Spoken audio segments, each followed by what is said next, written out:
First thing I want to do is just to welcome and say hello to the more than 400 new masters that are in the room.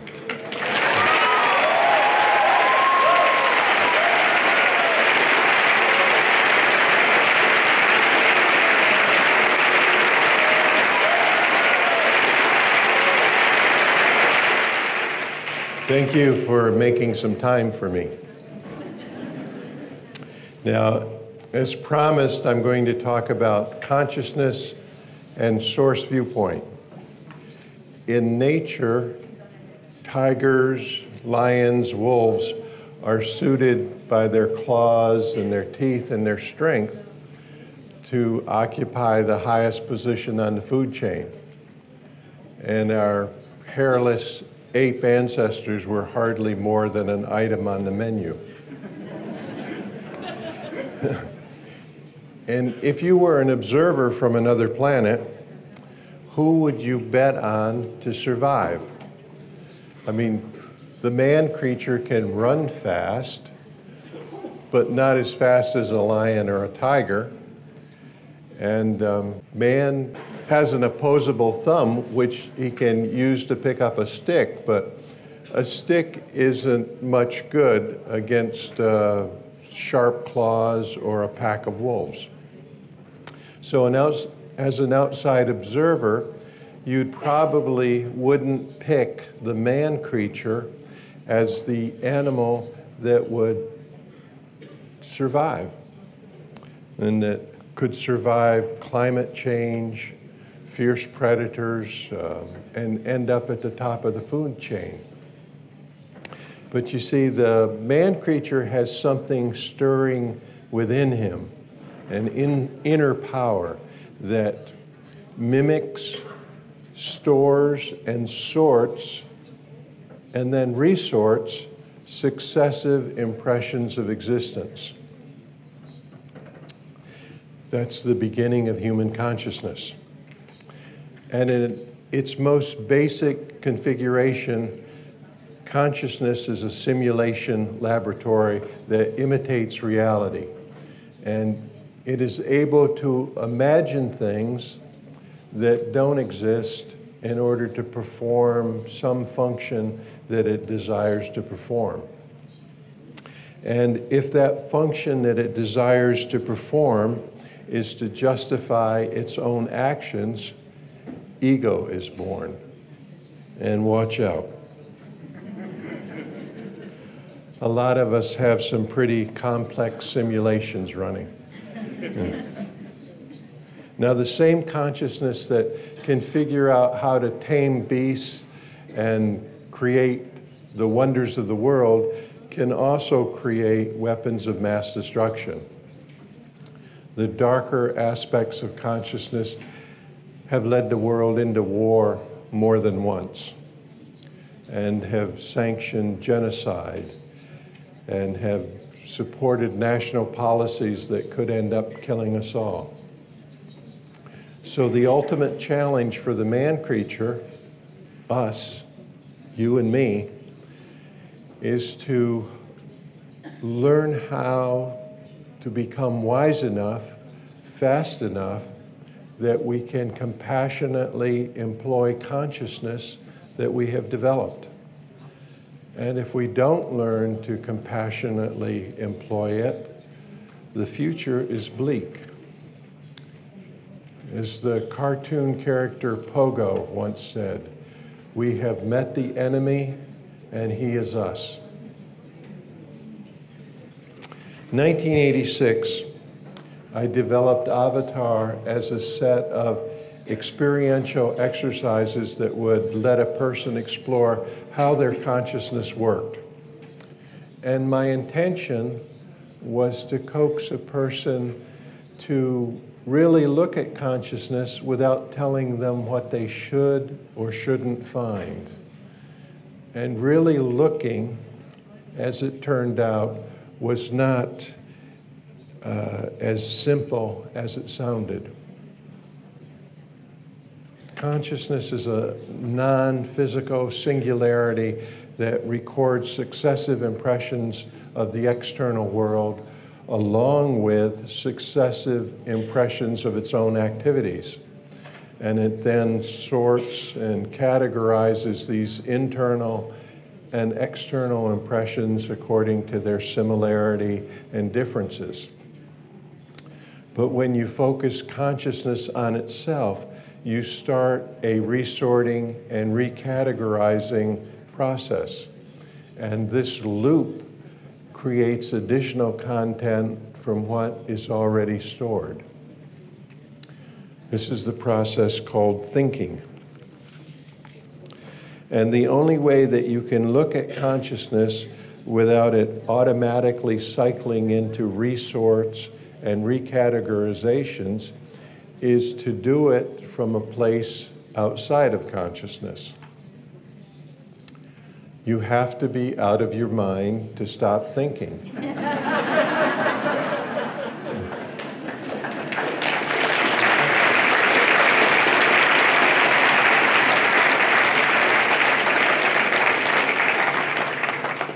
Which may confirm some of the suspicions you've had about me.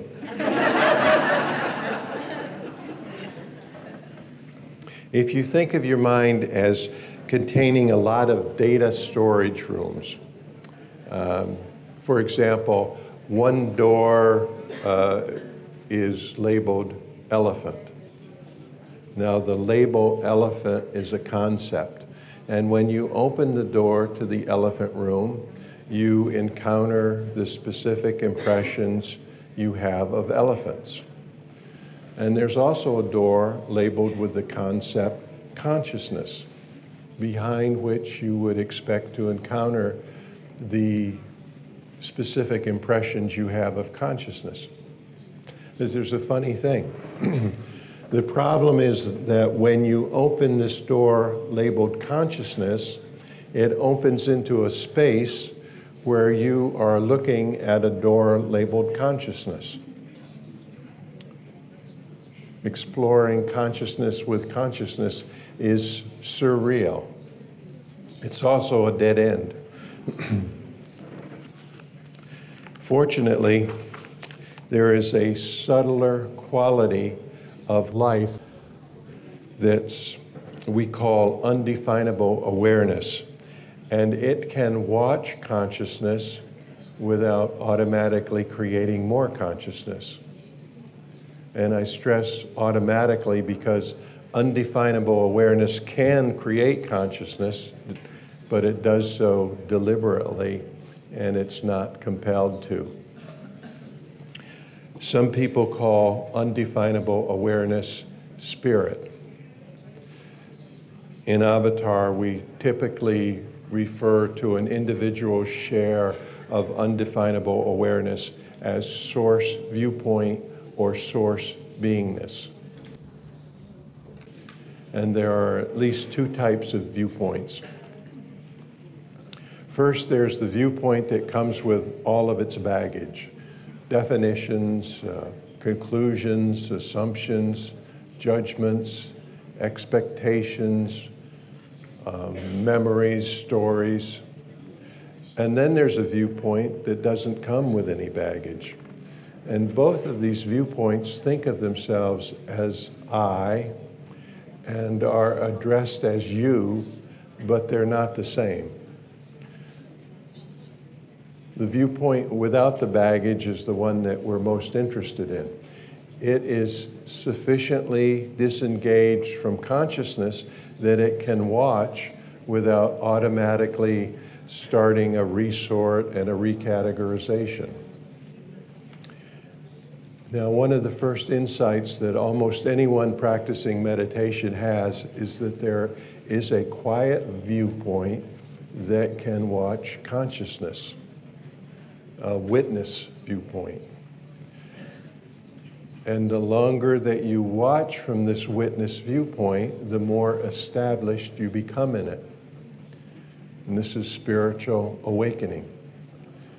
Instead of existing as a conscious viewpoint or ego with all of its baggage, you begin to exist as a viewpoint that maintains some distance on your own consciousness. And in this case, distance is really an attitude of allowance, acceptance of what is, and a non-attachment to definition. And the process of getting from the first viewpoint with all of its baggage to the second viewpoint is called a spiritual path. And it can be streamlined like Avatar, or it can be very complex and convoluted with many pitfalls and wrong turns.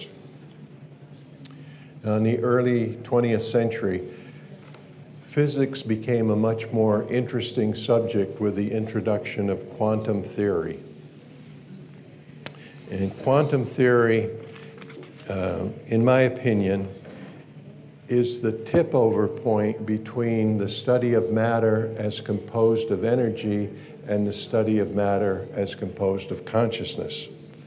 At least that's the way I like to look at it.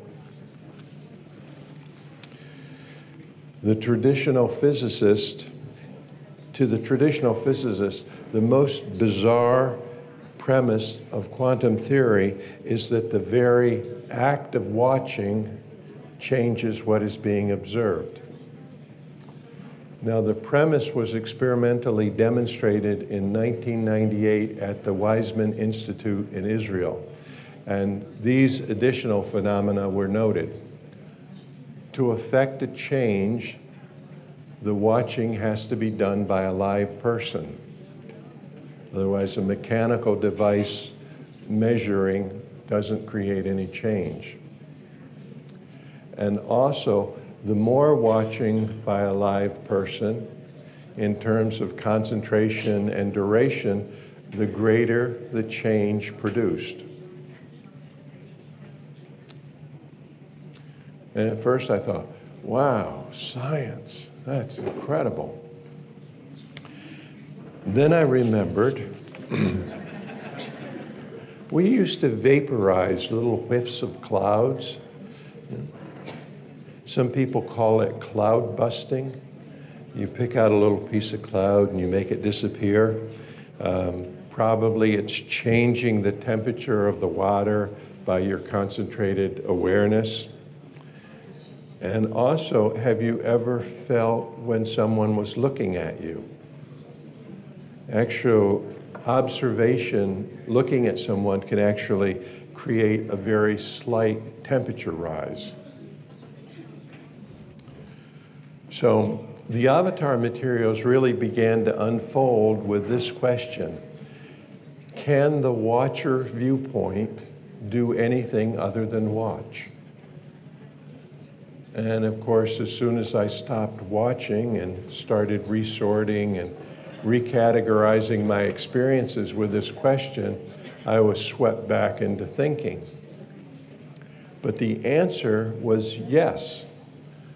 Some things can be changed in specific ways according to how the watcher watches.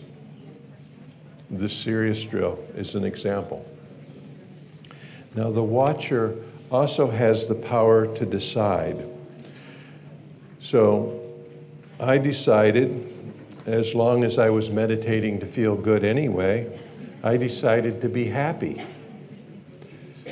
And that's the story behind the first primary on the source list. I am happy to be me.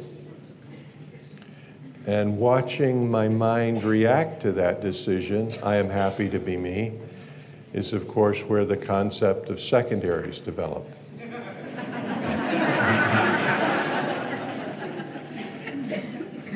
Now, without going into a detail, a secondary is something that is in disagreement with your primary decision.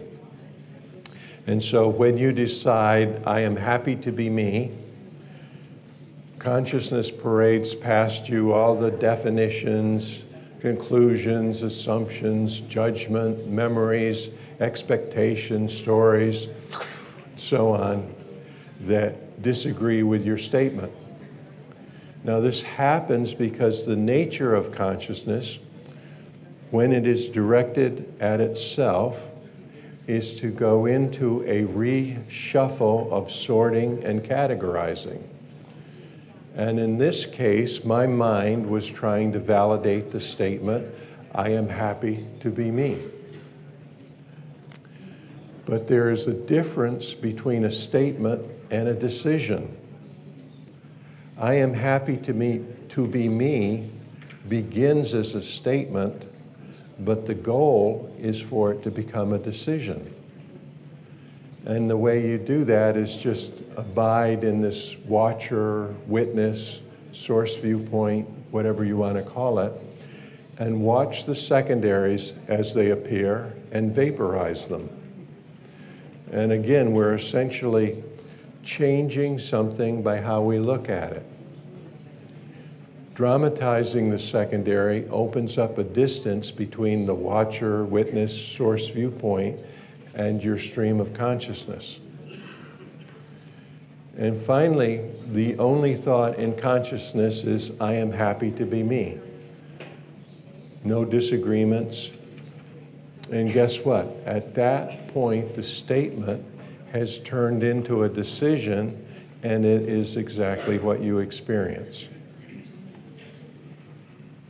You have created a personal reality by moving from a conscious viewpoint with all of its baggage, which is making a statement, into a source viewpoint that is making a decision. That is a deliberate type 4 belief. And you got there by vaporizing all the disagreements that your consciousness threw up. Pretty cool, don't you think?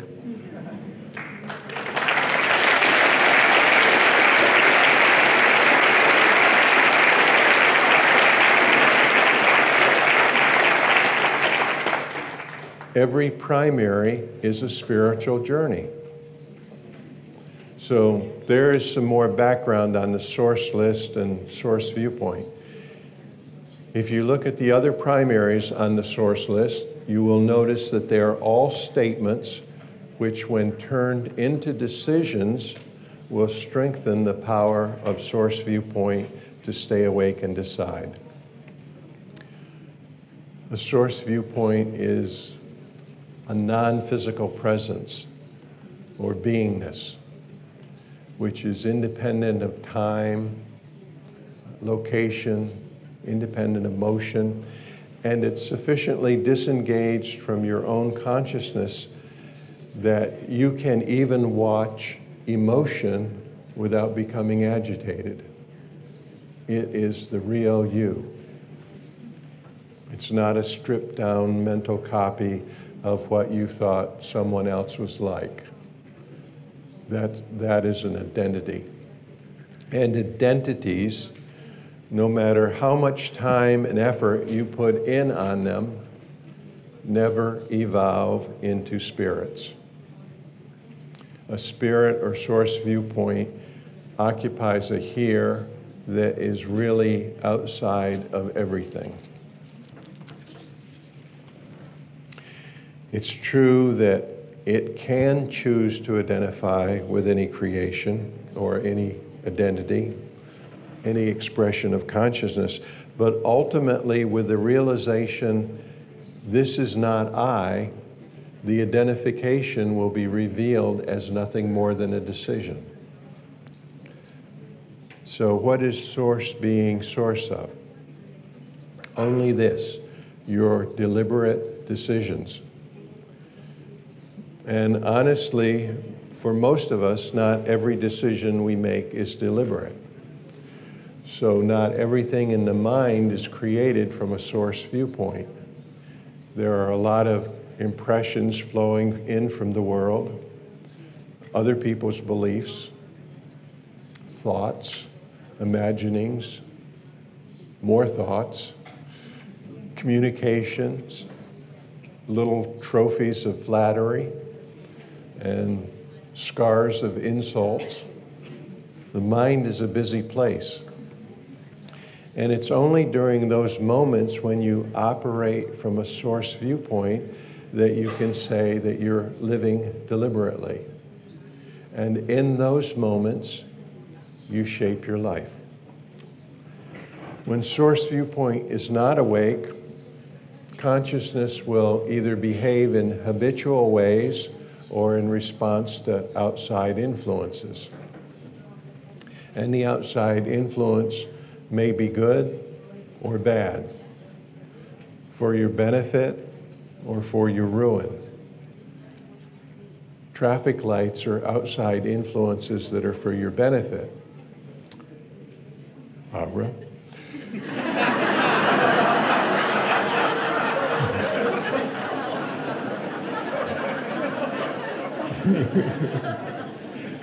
Taking advice from an angry man might not be to your benefit. And some influences are not obvious. Peer pressure, television, broadcast news, video games, and so on. Let me show you how a lot of people get lost. This is a little exercise that will require some concentration on your part.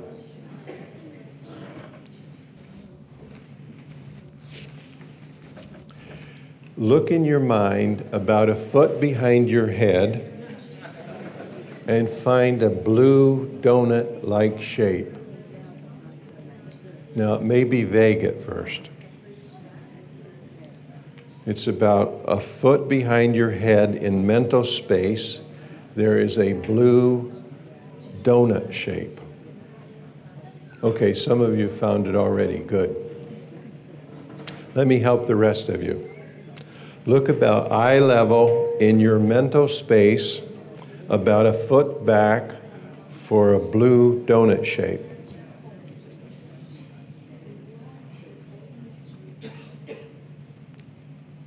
Now, the more aware you are, the quicker you will find it.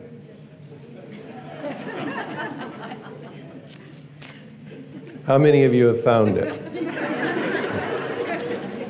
Now, the important thing about this is that the shape must be blue. Make sure the shape is blue. How many of you found blue? Good. Now, there are people who have red donuts, and they're trouble and they should be avoided.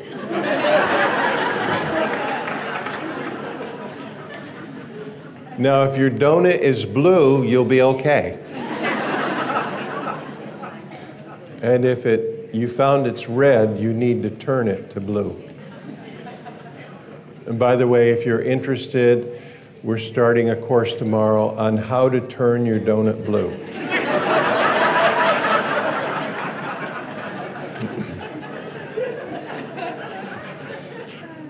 That guy over there looks a little suspicious to me. Could someone please check the color of his donut?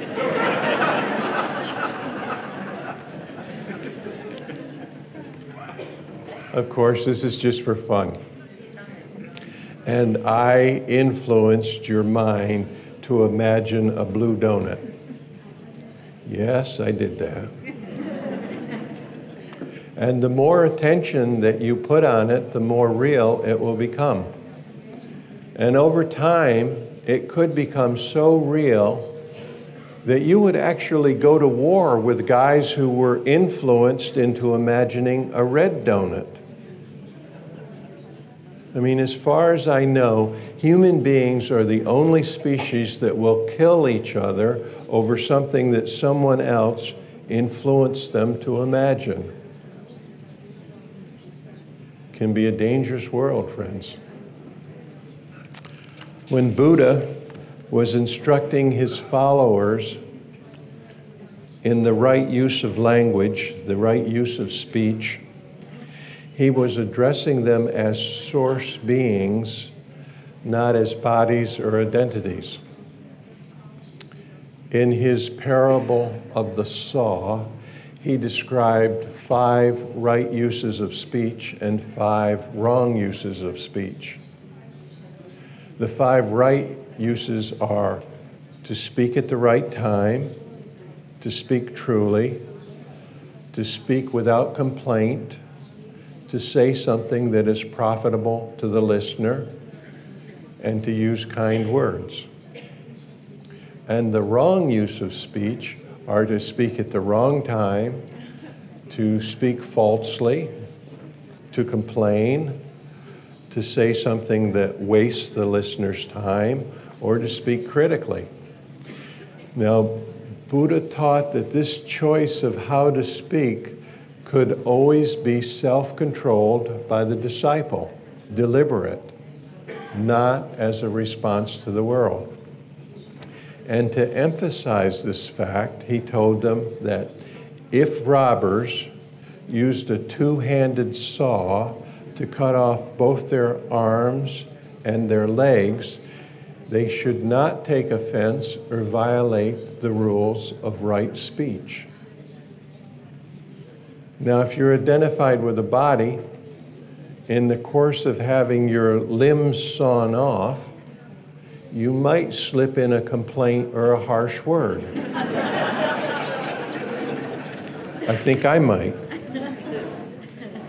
But if you're established in the viewpoint of Source Being has no arms or legs to lose, and you can still choose to deliberately speak kindly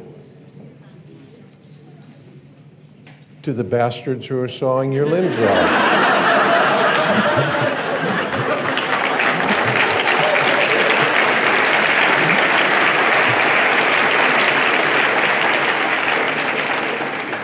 It's a parable,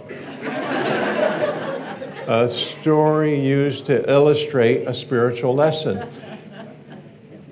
And the lesson is that when you are established, meaning identified on a firm basis, in the viewpoint of Source Being, nothing can make you act in any way that you don't decide to act. I mean, nothing can touch you. Nothing can cause you pain. Nothing can influence you unless you let it. Now, on the responsibility scale, that's way up there. And you can't say, well, she made me say it, or I said it because I was angry, or I said it because you deserved it. And if you do experience a loss of Source viewpoint and you slip in a few cuss words, there is something that you can say to get another turn. Honey, I'm sorry.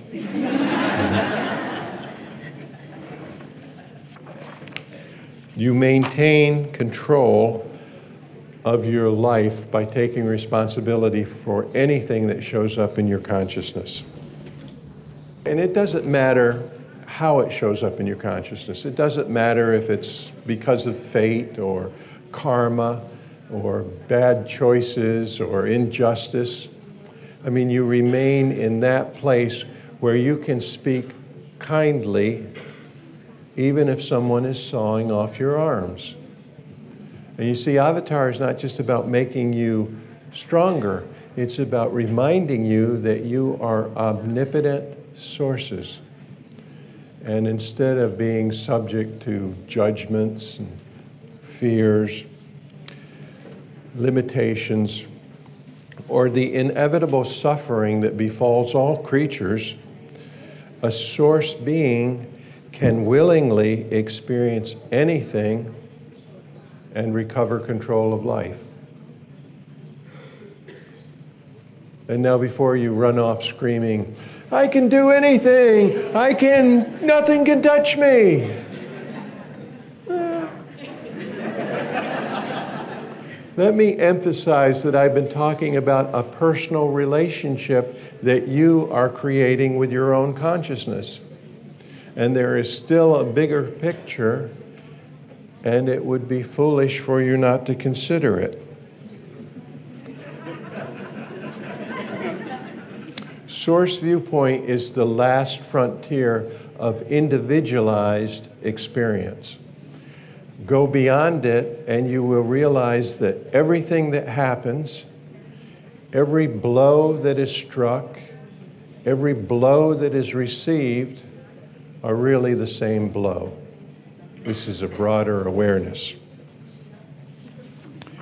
If your right hand hits your left hand, do you experience delivering the blow or receiving the blow?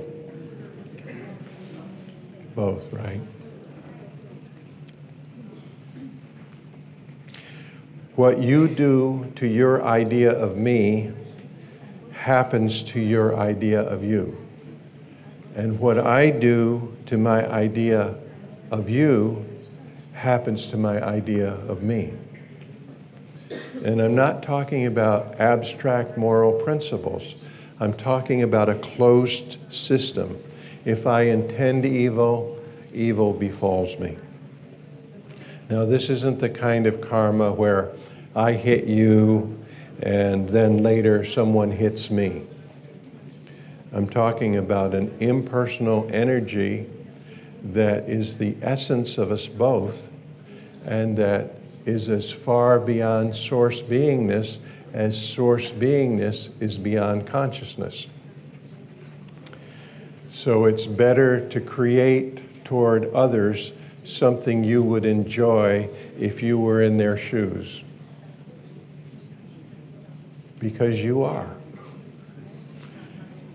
In the end, you will be happier practicing kindness than conquest. That's why Buddha's advice is to speak kindly no matter what the motivation not to. In the bigger picture, the lips that pass the harsh word and the ear that receives the harsh word are on the same head. And ultimately, life is a closed system, and cause and effect, winners and losers, are merely ripples upon one sea. This is really a subject for the advanced courses. And the only reason that I bring up these higher states of being is I want you to know that even when you are in the viewpoint of Source and are free of all of the indoctrinations of this world, there is still available to you an intuitive moral guidance that simply affirms that you will experience exactly what you create.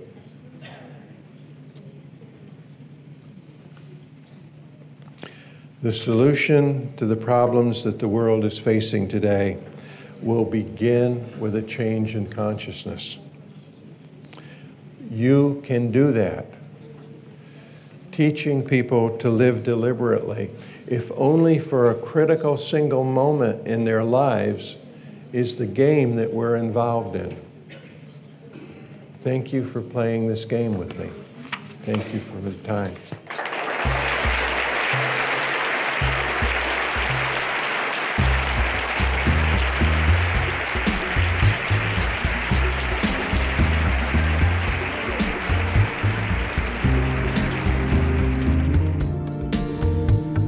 For a powerful awareness booster, explore the Avatar Personal Integrity mini-course. You can expect improved well-being, insights into attacks and disagreements, and a freeing of creative energy. Ask an Avatar Master or visit avatarepc.com.